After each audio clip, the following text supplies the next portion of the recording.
के विविध पक्षों को समझने के लिए अब हम चलते हैं TNI PSS के हिंदी विभाग के आचार्य एवं अध्यक्ष प्रोफेसर राधेश्याम सिंह जी के पास।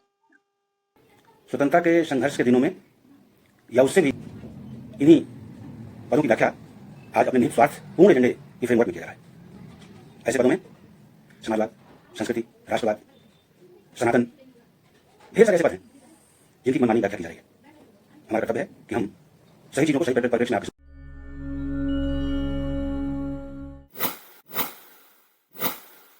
अब हम सनातन शब्द की यात्रा को समझने के लिए चलते हैं संत तुलसीदास महाविद्यालय के इतिहास विभाग के आचार्य प्रोफेसर सतीश कुमार सिंह जी के पास। सतीश जी की इतिहास दृष्टि अद्भुत है। ये निरंतर नियमित लेखन करते आ रहे हैं। प्राचीन इतिहास पर प्रकाशित इनकी पुस्तक बेहद चर्चित रही है। सतीश जी युक्तेवर के YouTube मंच पर हम आपका स्वागत करते हैं और आपसे समझना चाहते हैं कि सनातन शब्द की यात्रा कैसी रही है और सनातन की केंद्रीय अवधारणा क्या है। धन्यवाद। युक्तेवर संपादक मंडल निश्चित रूप से अपने समय की नब्ज को पकड़ने में समाज और लोग विशेषकर सबसे निचले तबके के मनुष्य को एक सही दिशा देने के लिए निश्चित रूप से सार्थक कदम दर दिन प्रतिदिन आगे बढ़ा रहा है। यह जो पत्रिका का डिजिटल संस्करण है निश्चित रूप से विशेष करके आज के युवा पीढ़ी में अधिक लोकप्रिय होगा, जहां अधिक दिग्भ्रम फैलता है, जहां से बातों को विशेष रूप से अलग अलग रंग में दुष्प्रचारित करने का प्रयास किया जाता है। मैं विश्वास करता हूं यह संस्करण एक नई दिशा प्रदान करेगा और समाज को उसको सही रूपों में समझने में मददगार सिद्ध होगा। आज का जो विषय है, जो चर्चा का मुख्य मुद्दा है, वह सनातन है। सनातन जैसे ही शब्द ध्वनि में, श्रवण में आता है, एक अपने आप में जो आज चारों तरफ सनातन की चर्चा है उसमें एक नई प्रकार की ऊर्जा, नए प्रकार की परिचर्चा, नए प्रकार का वाद विवाद और संवाद चारों तरफ दिखाई देता है। उनमें से बहुतेरे संवाद ऐसे हैं जिन्हें हम सार्थक नहीं मान सकते। कुछ एक संवाद तो निश्चित रूप से सार्थक की श्रेणी में आएंगे। चलें सनातन को समझने की प्रक्रिया आरंभ करते हैं। जब भी कोई शब्द समाज में आता है या समाज में वह चर्चा का विषय बनता है तो निश्चित रूप से एक अध्येता के रूप में हम सबको यह समझना चाहिए कि शब्दों के पीछे एक संस्कृति है। शब्द अपने समय के साथ चलते हुए अलग अलग संस्कृतियों के रंग को अपने में लपेटे हुए चलते हैं। आए देखें हम सनातन हमारी संस्कृति में कहां से उत्पन्न हुआ है। जब हम सनातन की खोज करते हैं तो हमें पहली बार वैदिक परंपरा में इसके सूत्र मिलते हैं। वैदिक परंपरा का प्रथम ग्रंथ ऋग्वेद है। मैं यह तो नहीं कह सकता कि सनातन शब्द उसमें निहित है, लेकिन सनातन की भावना अवश्य निहित है। ऋग्वेद के तीसरे मंडल में एक सूक्त में यह प्रार्थना की गई है कि हमारी प्रार्थना सनातन देव को समर्पित हो। यद्यपि सनातन शब्द का प्रयोग नहीं है, जिस देव की प्रार्थना की गई है उसे पूर्वज देव या पूर्ण देव या पुराना देव मान करके जिसकी व्याख्या सनातन के रूप में विद्वान करते हैं, लेकिन यह अर्थ निकालने की बात है। उससे आगे बढ़कर के जब हम अथर्ववेद का अध्ययन करते हैं तो हमें अथर्ववेद में स्पष्ट रूप से सनातन शब्द प्राप्त होता है। विशेष रूप से 2 मंत्रों में सनातन शब्द, सनातन अंकित शब्द प्राप्त हो जाता है। यह शब्द वहीं से हमारी भारतीय संस्कृति के प्रवाह में आया। आगे चल करके सब जानते हैं इस शब्द का प्रयोग गीता में बहुत लोकप्रिय हुआ और सामान्यतः गीता के जो लोकप्रिय शब्दावलियां है उसी में सनातन की चर्चा इर्द गिर्द घूमती है। इसमें एक आश्चर्य की बात है, जो सनातन वैदिक परंपरा से चल करके महाभारत की परंपरा में आता है वही शब्द वैदिकेतर परंपरा में भी प्राप्त होता है। मैं एक संदर्भ का उल्लेख करूं कि धम्म पदों में, बुद्ध के उपदेशों में सनातन शब्द सीधे सीधे प्रयोग होता है। ऐसा धम्म सनातन है, यही सनातन धर्म है। तो मैंने यह चर्चा संक्षेप में ये की कि यह शब्द कितना प्राचीन है और कैसे यात्रा करते हुए ये गीता तक आता है। तो ये निश्चित रूप से गीता से आगे बढ़ते हुए विविध ग्रंथों में, विविध साहित्य में, विविध विद्वानों की चर्चा परिचर्चा में आज तक समाज में विद्यमान है। तो शब्द सनातन प्राचीन है, इसमें तो कोई संदेह नहीं है। अब इसकी क्या अवधारणा वैदिक काल से लेकर के आगे के कालों में व्याप्त रही। सीधे अर्थ में अगर हम इसका अर्थ ग्रहण करने का प्रयास करें तो सनातन का अर्थ हुआ सदैव रहने वाला। आश्चर्य होता है, जिसे आज हम हिंदी कोश में शाश्वत या सदैव रहने वाला कहते हैं, वैदिक अथर्ववेद में इसकी व्याख्या मिलती है। सनातन वह है जो प्राचीन होते हुए भी नवीन है, अर्थात सनातन के साथ नवीनता का आग्रह सदैव है। यह कभी स्थिर शब्दावली नहीं है।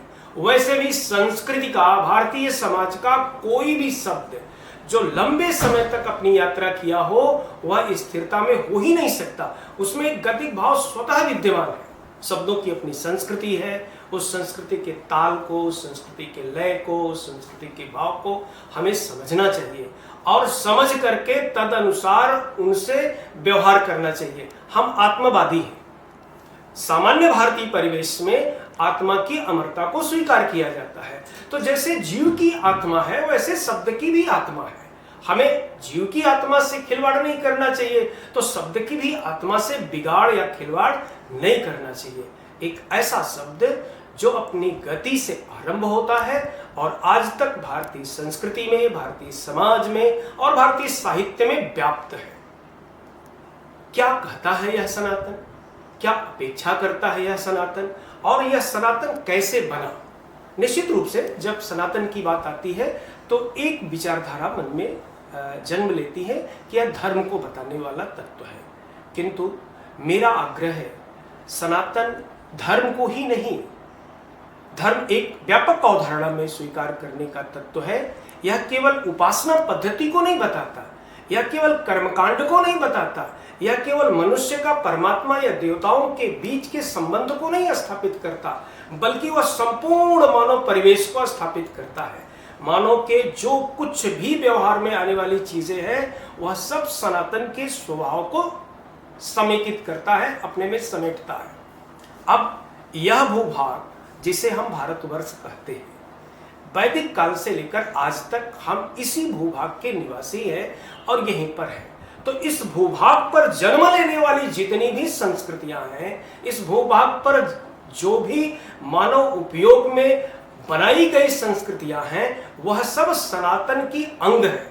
जैसे मैंने पहले ही स्पष्ट कहा, वैदिक परंपरा में सनातन मिलता है, आगे चलकर महाकाव्यों की परंपरा में सनातन मिलता है। केवल यही नहीं, बौद्ध परंपराओं में भी सनातन मिलता है, जैन परंपराओं में भी सनातन का प्रयोग मिलता है।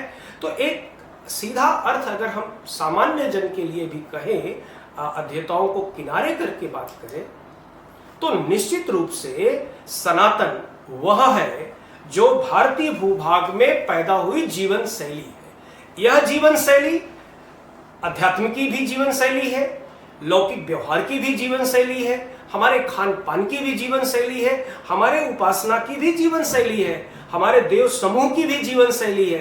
केवल वही देव समूह इसमें सम्मिलित नहीं है जो रूप आकार कर धारण कर मंदिरों में विद्यमान है, वह भी देव हैं जो हमारे स्मृतियों में विद्यमान है, वह भी परंपराएं इसमें सम्मिलित हैं जिनका अभी तक डॉक्यूमेंटेशन भी नहीं हुआ। अनेक आदिवासी परंपराएं भी इसमें गुथी हुई है। उनके तार को अगर हम फैलाने का प्रयास करें, उनके तंतुओं को समझने का प्रयास करें, तो निसंदेह हम बता सकते हैं, पहचान सकते हैं कि यह परंपरा अवैदिक परंपरा से होते हुए, जनजातीय परंपरा से होते हुए मुख्य धारा में समाहित हुई है। अब केवल इसी भूभाग की संस्कृतियां इसमें समाहित नहीं है, इस भूभाग के संपर्क में आने वाली जो भी संस्कृतियां हैं वह सब समय दर समय इसी में समाहित होती चली गई हैं और भारतीय परिवेश उसे अपने में यूं अडॉप्ट कर लिया है जैसे वह सदैव हमारी ही हो। गायन की अनेकानेक शैलियां, वादन के अनेकानेक वाद्य यंत्र, नक्षत्र शालाओं की अनेक गणना पद्धतियां, ज्योतिष की अनेकानेक परंपराएं, साहित्य के अनेकानेक विधान, साहित्य के अनेकानेक शब्दावलियां आज भी भारतीय परिवेश में खोजे तो उनके मूल तंतु हमें ईरान में मिलेंगे, यूनान में मिलेंगे, अरब में मिलेंगे, बहुत से यूरोप के कंट्रीज में फैले हुए मिलेंगे। हमारी बहुत सी पवित्र परंपराएं हमारे इस धरती से, हमारे इस संबद्ध भूभाग से परे भी फैली हुई है, वह भी सनातन की अंग है। तो सनातन में बहिष्कार की प्रवृत्ति नहीं रही है, समाहार की प्रकृति रही है।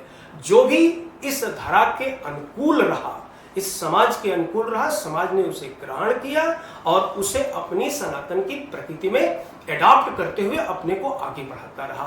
अर्थात सनातन स्थिर बिंदु नहीं है, स्थिर अवधारणा नहीं है, यह चिरंतर गतिशील व्यवस्था है, यह चिरंतर नए नए आवरण को धारण करने वाली व्यवस्था है।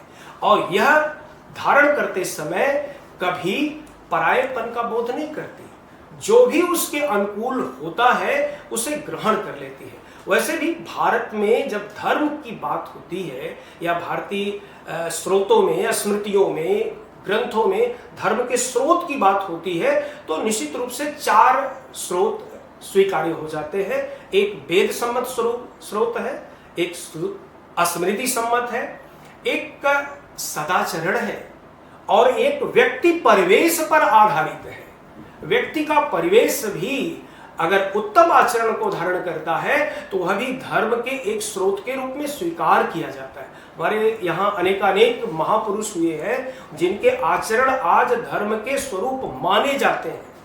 मैं आपको एक उदाहरण देकर के बताता हूँ। जब धम्मपद में यह बात आती है ऐसा धर्म सनातन है, यह सनातन धर्म है, तो क्या सनातन धर्म है? वह कहते हैं अविनय को विनय से जीतो, यह सनातन है।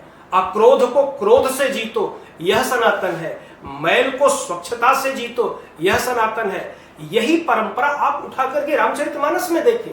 तुलसीदास कहते हैं धोवई मल की मलिन के धोए, क्या मल से मल को धोया जा सकता है? अर्थात नहीं धोया जा सकता है। तो जो परंपरा वहां से प्रवाहित होगी वह निश्चित रूप से संस्कारवान होते हुए, अपने को नवीन बनाते हुए आज तक विद्यमान है। और आज भी अनेकानेक परंपराएं ऐसी हैं जो इस स्रोत को और गंभीर बना रही हैं और उज्जवल बना रही हैं। केवल इतना ही नहीं, और भी धर्म दर्शन के अनेकानेक तत्व हैं। मैं अपनी संभाषण में धार्मिक जटिलताओं का प्रयोग करने से बच रहा हूं, केवल सामान्य शब्दावली का प्रयोग, जिससे सामान्य जन को या सामान्य युवकों को यह बात विशेष रूप से समझ में आ जाए कि सनातन संघर्ष का विषय नहीं है, सनातन समाहार का विषय है। इसीलिए विवाद को छोड़ संवाद को पकड़ो, संवाद को पकड़कर एक समाहार पर पहुंचो। हम सनातन के विस्तार में अपनी भूमिका सुनिश्चित करेंगे। यही सनातन के प्रति हमारा अपना निजी दृष्टिकोण विकसित होकर के सनातन को समृद्ध करेगा। धन्यवाद।